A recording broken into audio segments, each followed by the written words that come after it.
ha estado ocurriendo en nuestro país en las últimas semanas, podríamos decir, Ujú. no jornadas, porque como por ejemplo uno de los temas es la movilización que se ha dado en Misiones, que empezó con, digamos, los policías, pero después también siguió con los docentes. Y la pregunta aquí es, ¿puede haber una réplica en el resto del país? ¿Cómo te va, Hugo? Buen ¿Qué día. tal? Buenos días. Bueno, lo de Misiones es preocupante para la estabilidad del gobierno, tanto del de Misiones como el gobierno nacional, Ujú. porque está marcando la primera rebelión fuerte frente a las actuales políticas económicas. Sí. Recordemos que esto tiene el antecedente histórico que tenemos es Cutralcó, Plaza Winkle, junio de 1996, cuando empiezan las primeras puebladas contra el plan de convertibilidad. Ajá, sí. 2001 se cae todo, 5 años. Ujú. Vino después Tartagal, Orán, hubo en otras localidades del país un montón de esas situaciones, hasta bueno, termina el gobierno de Menem, llega el de la Rúa, se generalizan los planes de recorte.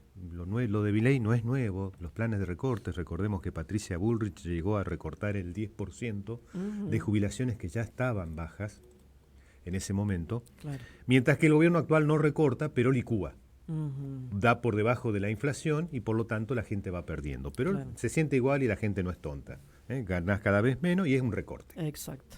Ujú. Entonces, lo de Misiones es un primer dato por la fuerza que tiene esto.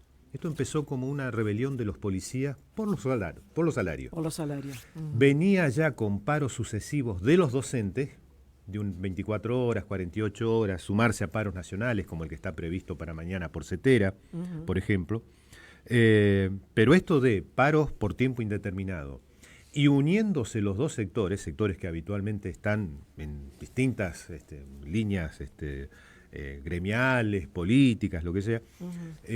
te da la pauta de que hay un mar de fondo muy fuerte en una provincia, Misiones, que está bien administrada. Yo alguna vez lo he recordado acá, que está entre la lista de las provincias donde se han hecho una serie de obras, se ha planteado hacia el futuro una serie de cuestiones con la economía del conocimiento.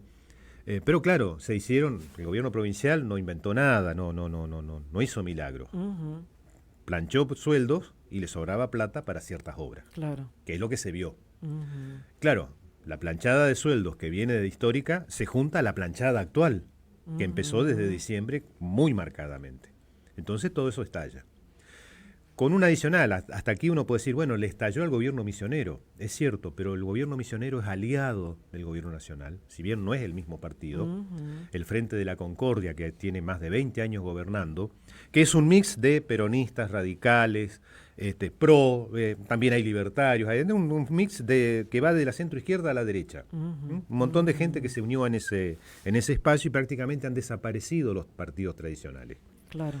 Es una Entonces, coalición, digamos. claro, es una coalición muy amplia, Ujú. con más razón el estado de atención y alerta del resto. Porque aquí no hay enfrente un partido que pueda jugar en contra. Y encima el gobierno nacional la manda a Patricia Bullrich, pedida por el gobierno misionero, porque claro, sin los policías en las comisarías, y por el contrario, movilizándose en contra, lo que le queda es pedir gendarmería. Ujú. Y el gobierno nacional le quiere mandar gendarmería a 200 gendarmes, que es poco, pero que no puede hacer tampoco mucho, porque cuando una cosa es que vos tengas un protocolo y hables mucho de la seguridad y de que al que salga nosotros lo vamos a meter en cana o no le vamos a pagar el sueldo o el subsidio. Y Ujú. otra cosa es ver miles de personas en la plaza Claro. que se están manifestando y con el resto de la sociedad que en general está a favor de ellos. Entonces ahí ya se te acabaron los protocolos. Ujú. Y se te acabó el plan de seguridad, porque es una poblada. ¿M? Entonces, lo primero a señalar es, claro, la pregunta que vos haces es, ¿esto se puede repetir en otros lugares? Y si siguen tensando la cuerda, se va a repetir inevitablemente. Ujú. Como fue en el 96 en adelante, Cutralcó, Plaza Winkle. Recordemos cómo empezó aquello. Aquello empezó cuando, en los centros petroleros del país, después de privatizar YPF, a los ex empleados les habían pagado un montón de plata como indemnización. Todos instalaron kioscos. Cuando se terminaron de comer las golosinas, ahí empezó el hambre. Eh. Ahora ni siquiera hay indemnizaciones, hay echadas y despidos y hay caídas de sueldo, o sea, la situación social hoy es mucho más crítica y grave que en el 94, 95, que fueron los años previos a lo que empezó en el 96. Y que hoy, históricamente, uno se ve como, bueno, este es el comienzo del fin de la convertibilidad. Por lo tanto, a ver, la pregunta que uno se hace, ¿el gobierno nacional la ve o no la ve? Vamos a usar los términos de ellos. ¿No la ven? Estalla en cualquier lado, estalló en Misiones, pudo haber sido cualquier otro lugar del país que esté en condiciones de tensión en cuanto a los salarios. Y estalla en el ámbito estatal porque es el ámbito donde habitualmente la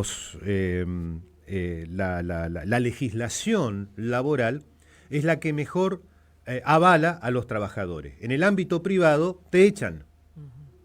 Y los piqueteros, el otro ámbito, el de los que no tienen la población marginal, los desocupados, mejor dicho, no los piqueteros, la población marginal queda presa de el subsidio que ya el gobierno les ha dicho. Ustedes hacen marchas en contra nuestro, pierden el subsidio. Y el subsidio no es otra cosa más que tener plata para comer. Claro. Entonces, en el ámbito estatal, vos tenés de pronto alguna legislación más favorable que te permite salir a hacer paro. Ahora, son los que hacen punta, pero si ellos empiezan y el resto está mal, dicen, no, yo me sumo. O sea, puede ser una escalada de la lucha de clases, del conflicto social, a partir de este hecho puntual. Bajos salarios en dos sectores, con mucha población esos dos sectores, hay muchos policías y hay muchos docentes. Y en el caso de los docentes, prácticamente, pienso en Entre Ríos, 1 de cada 3 familias tiene algún docente en la casa. Entonces a vos te golpea en todos lados. ¿Qué pensás que fue el efecto catalizador en Misiones concretamente? Porque podía haber pasado en cualquier otro lugar. Porque la situación es la misma. Misiones tiene un nivel de... Cuando vos ves las estadísticas generales de Misiones, es una provincia que, si vos has viajado por ahí, tiene todo muy lindo. Las rutas impecables, sí, los paisajes, todo. Sí, sí. Pero vos te metés en el interior.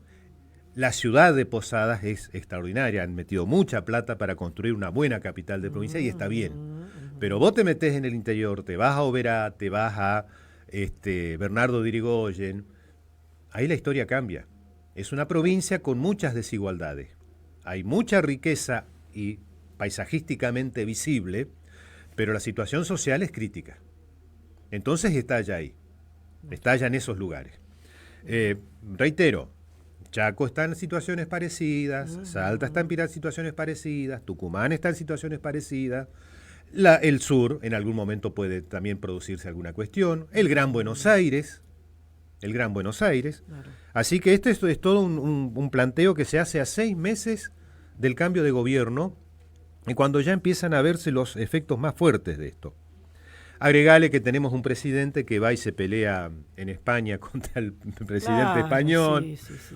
En este momento las noticias que están hablando de que las empresas españolas, los principales inversores a nivel nacional en la Argentina, con más de 20.000 millones de dólares de inversiones, superan a los chinos, a los norteamericanos, a todas aquellas otras empresas que tienen grandes inversiones en todo el resto del mundo. España es el principal inversor en la Argentina. Te fuiste a pelear contra el gobierno español. Y un gobierno español que está en campaña electoral y que le dijo gracias Milei por ser mi adversario. Lo subió al ring a Milei. Mejor dicho, Milei se subió solo al ring para el presidente Pedro Sánchez.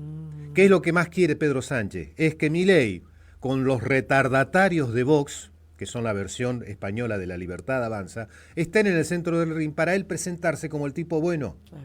Esa es la extrema derecha. Y Milei fue a hacerle el coro. Dentro de su cabecita él cree que está librando una batalla global contra el comunismo y que España es comunista. Y cruzó una línea roja, porque una cosa es hablar de Petro, de Lula, del presidente, o ningunear de pronto a China, pero otra cosa es meterse con un país base de la OTAN y de la Unión Europea, un país de Occidente. Claro. Y con gobiernos que no tienen nada que ver con el comunismo. No. Son gobiernos que aplican las políticas neoliberales que se aplican en todos lados. Sí. Entonces, que ahí también es una coalición, ¿viste? Son varios partidos los que conforman el gobierno de Sánchez. El partido nodal que sostiene el sistema en España, aún desde la oposición, es el Partido Socialista Español. Digamos, después del franquismo, los socialistas españoles, no pensemos en el nombre porque eso hace ruido, no tiene nada que ver con el socialismo, eso viene de la historia del partido. Es como decir de los peronistas, decir los justicialistas. Claro. Tiene que ver con la justicia, no con el peronismo actual. Claro. El socialismo español tuvo exactamente la misma deriva ideológica que nuestro peronismo, pero es el partido nodal de lo que se llama las políticas de extremo centro. Políticas donde se juntan conservadores y, entre comillas, progresistas para sostener los actuales ajustes neoliberales. En el caso de España, en el marco de la OTAN y de la Unión Europea. Y del intento de controlar el euro. España es, después de Alemania, Francia e Italia, la cuarta potencia económica de la Unión Europea. Sí. Y Milei se va a pelear con ello. Que mañana se va a ir a pelear con Stolz porque es socialista en Alemania. Ahí puede afectar el ingreso de inversiones que tanto busca. Las inversiones, millar, digamos. A ver, si él necesita ya, y lo necesita, inversiones, los inversores van a decir no, primero que se termine la tormenta diplomática, porque además, ¿qué dicen los empresarios españoles? Pedro Sánchez les dice, muchachos, en Argentina nada, hasta que Milei no se baje. ¿Y cuál fue la historia? Vamos a recordar, Milei dice que la mujer de Pedro Sánchez es corrupta. Sí. Porque hizo tráfico supuestamente de influencia. Es decir, pero ya hay una causa ahí, ¿eh? Hay una causa judicial armada por gente del Vox. Tráfico de influencia. Sí. Hay 2 o 3 cuestiones ahí dando vuelta. La esposa de Pedro Sánchez, Begoña, no me acuerdo el apellido, Begoña Gómez, es una empresaria y abogada muy importante en España. O sea, el tipo se casó con una mina de poder, vamos a decirlo claramente, que está acostumbrada a manejarse en los círculos y en las élites españoles. Ahí todo es básicamente amistades y todo ese tipo de cuestiones. Hablar de tráfico de influencias es una cuestión muy diluida. Es difícil de probarlo. Esa denuncia está floja de papeles. Le sirve a Vox para hablar de corrupción y le sirve a Milei para meterse en donde no lo han convocado. Claro. ¿Para hablar de qué? La corrupción de los comunistas. Pedro Sánchez, a ver, y sus esposas, más capitalistas que ellos imposible, forman parte de la élite del país.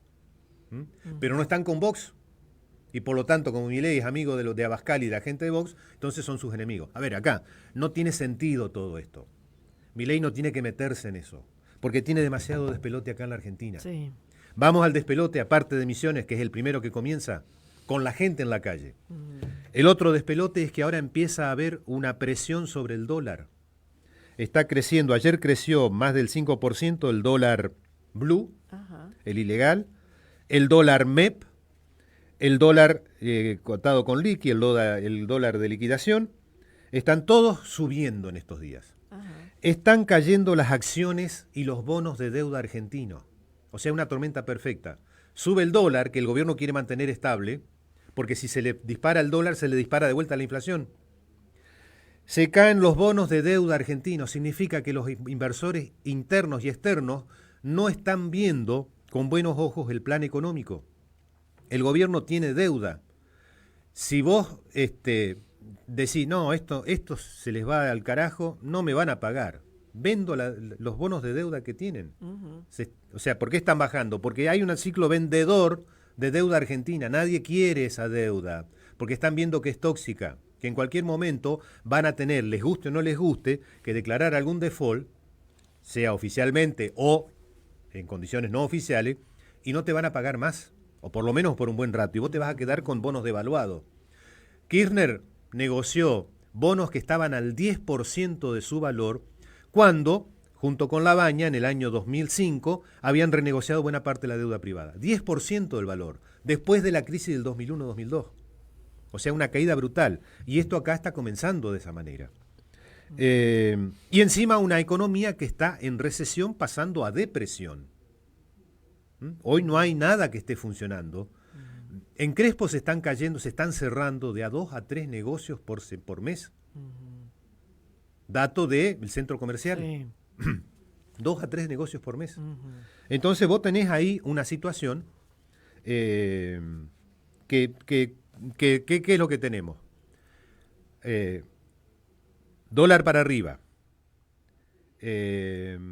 bonos de deuda para abajo, acciones de empresas argentinas en Wall Street tuvieron una caída ayer, que es donde se fija el precio real de las acciones argentinas, porque acá el Merval, ¿cómo se llama? El índice de precios del mercado de valores de Buenos Aires subió, pero esas son cuestiones de teje y maneje locales. El dato lo tenés en básicamente Nueva York, donde están las principales acciones argentinas que a nivel global están siendo en este momento cotizadas. Y si eso te baja, significa que el inversor internacional está viendo que la economía argentina no tiene sentido. A ver, no importa lo que haya dicho Milei sobre Begoña Gómez, nadie se fija solamente en eso. Se fijan en la situación actual de la economía. Yo he dicho en varias ocasiones acá que hasta los economistas del establishment le están diciendo al gobierno, este plan no cierra. Claro. Los mismos muchachos, Broda, que fue empleador de Milei en su época, Melconian, Sturzenegger, en fin, todos estos muchachos están hablando de que no les cierra el plan. Afuera están diciendo lo mismo. Entonces, esa es un poco la situación. Y la novedad es ahora el ámbito político, lo de Misiones. En algún momento, fíjate, estamos llegando al 6º mes recién de este gobierno. Recién es el 6º mes. Y ya nos empezamos a preguntar con todos estos datos, de aquí a diciembre, ¿llegan o no llegan? ¿Y cómo llegan? Si siguen haciendo lo mismo. Si siguen haciendo lo mismo, licuando y cortando. En una situación en la que la teoría económica convencional te dice que para que no se te derrumbe una economía, el Estado tiene que empezar a poner algo adentro. Que es lo que Milei y los libertarios dicen que no existe. Pero desde la década del 30 es así como sobrevive en los últimos 100 años el capitalismo. Porque el sistema ya está a esta altura obsoleto. ¿Cómo sobrevive? Con el principal con el principal elemento del capitalismo, que es el Estado, inyectando permanentemente subsidios, dinero, crédito, planes quinquenales, trienales, decenales, lo que sea, planes multianuales presupuestarios para ponerle un poco de orden en el mediano y largo plazo, porque el sistema hoy, a nivel internacional, está teniendo problemas en el corto y mediano plazo, y esto desde el 2008, de la crisis del 2008, similar a la del 1930. De la del 30 se zafó con una guerra mundial y con una renovación académica, ideológica y política del sistema que fue el keynesianismo. Desde 2008 están haciendo lo mismo exactamente con lo que llegaron a la crisis, que es el neoliberalismo. Y los libertarios quieren profundizar aún más ese neoliberalismo. Una última, Dale. breve. ¿Cómo juega acá el levantamiento del cepo? ¿Vamos a estar imposible. peor? No, digamos, vos le sacás el límite que se le está poniendo artificial o no, eso es discutible, al dólar para que no se escape. Se levanta el cepo y hoy se te dispara todo. Ellos no lo pueden hacer. Ellos están ahora atados al cepo, están atados al Banco Central. Cuando Milei dice, sí, porque yo voy a ir a tal cosa, y después termino con el Banco Central. No lo vas a terminar más. Antes te va a llevar puesto la realidad. No, el cepo lo necesitan hoy indefectiblemente. No, lo saca el cepo y en 15 días adiós Milei. Adiós Caputo. Empieza Caputo. En un mes se va Milei. No tienen otra salida. O sea, es muy lindo cuando vos lees libros de la escuela austríaca, de Rothbard, etcétera, pero otra cosa es gobernar después el sistema. Claro, en la práctica. En la práctica. Sí. Y en un país donde el sistema hace 50 años o más que no funciona. Acá hay un hecho maldito del país burgués, que lo dijo en su momento la frase famosa de John William Cook, el primer delegado personal de Perón en la Argentina cuando Perón estaba en el exilio. John William Cook tiene un nombre y apellido inglés porque era hijo de inmigrante, pero era más argentino que el mate amargo. Mirá vos. Y John William Cook dijo, el peronismo es el hecho maldito del país burgués. ¿Cuál es el hecho maldito? El peronismo hizo la revolución industrial en la Argentina. Lo que no pudo hacer Pinedo con los conservadores en la década del 30, lo hizo Perón en la década del 40 y del 50. Lo mismo que hicieron los norteamericanos y los ingleses, pero en una época en la que la burguesía controlaba y aplastaba a la clase obrera. Hasta que después, con cambios sociales, la clase obrera empezó a embagrejarse en las grandes potencias europeas. En Estados Unidos, en Alemania, en todos lados. Acá se hizo con un modelo tripartito la revolución industrial. El Estado los trabajadores y los capitalistas. Ese fue el hecho maldito, que acá la revolución industrial se hizo con derechos laborales adquiridos en ese momento, y la burguesía nunca le terminó de perdonar a Perón esa situación. Por lo tanto, desde entonces está en discusión permanentemente si la Argentina tiene que industrializarse o no. Como están ganando los sectores antiindustrialistas, por lo menos del 76 para acá, el país se va achicando porque tiene cada vez menos industria. Claro. Y el propio sistema capitalista se va acabando su propia fosa. Milei es el extremo, porque él dice, más allá del campo, las mineras, lo único que va a tener que quedar es acá el sector financiero. Él es el extremo de ese modelo anticapitalista. Exacto. Esa es el cuestión de fondo que tiene todo esto, y todas estas otras cuestiones, que es de largo plazo, y todas estas cuestiones son el momento actual de un gobierno que, a partir de ahora uno empieza a tener cada vez más claro, no la ve. Bien, Hugo, gracias como siempre, muy amable. 10 Gracias. de la mañana, 7 minutos, vamos a las noticias.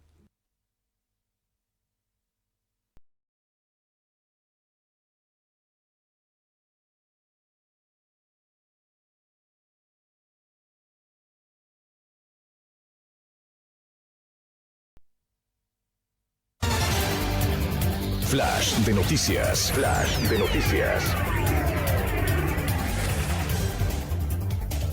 Nacionales.